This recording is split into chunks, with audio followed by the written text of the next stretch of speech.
नमस्ते दोस्तों। आज मैं आपके लिए सीधे राजस्थान से एक गर्मागर्म कहानी लेकर आया हूं जो पूरे देश में तहलका मचा रही है।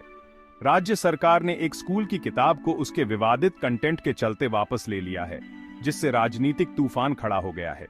चलिए इसे समझते हैं। विवादित किताब का नाम है अदृश्य लोग, उम्मीद और साहस की कहानियां, जिसमें 2002 के गोधरा ट्रेन जलाने और उसके बाद हुए दंगों पर एक चैप्टर शामिल है। राजस्थान सरकार ने सभी स्कूलों को यह किताब वापस करने और आगे कोई भी खरीद रद्द करने का आदेश दिया है। आधिकारिक तौर पर यह वापसी जीएसएम टेस्टिंग के लिए है, यानी पेपर और प्रिंटिंग की गुणवत्ता की जांच। लेकिन देखिए, इस समय और खास कंटेंट ने कई लोगों को हैरान कर दिया है।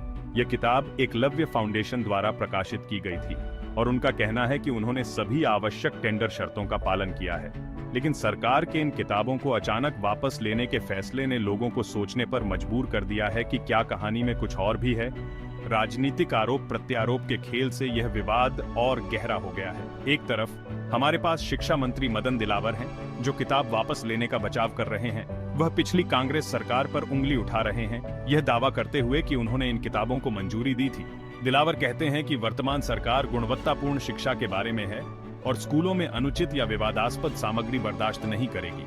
वह यहाँ तक कहते हैं कि पूर्व शिक्षा मंत्री गोविंद सिंह डोटासरा ने अपने कार्यकाल के दौरान इन किताबों को बांटा था, लेकिन डोटासरा इसे हल्के में नहीं ले रहे हैं। वह दिलावर और वर्तमान सरकार पर नफरत फैलाने और किताब को राजनीतिक हथियार के रूप में इस्तेमाल करने का आरोप लगा रहे हैं। डोटासरा का तर्क है कि स्कूली किताबों में गोधरा घटना जैसी संवेदनशील सामग्री को शामिल करना गैर जिम्मेदाराना है और इसके हानिकारक परिणाम हो सकते हैं।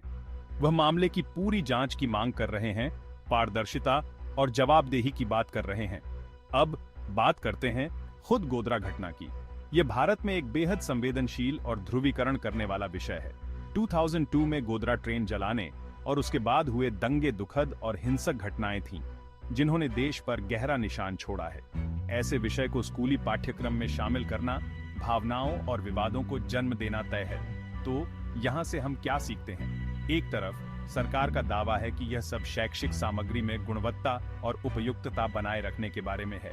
दूसरी ओर विपक्ष इसे इतिहास को फिर से लिखने और एक निश्चित नैरेटिव फैलाने के राजनीतिक कदम के रूप में देखता है। दोनों पक्ष अपने अपने रुख पर अड़े हुए हैं। ऐसा लगता है कि यह मुद्दा जल्द ही खत्म नहीं होने वाला है। लेकिन मैं आपसे सुनना चाहता हूँ, क्या आपको लगता है कि किताब को वापस लेना सही था या यह एक राजनीतिक चाल है? अपने विचार नीचे कमेंट में साझा करें और अगर आपको यह वीडियो जानकारीपूर्ण लगा तो महत्वपूर्ण कहानियों के अपडेट के लिए लाइक, शेयर और सब्सक्राइब करना न भूलें। देखने के लिए धन्यवाद और अगली बार फिर मिलेंगे।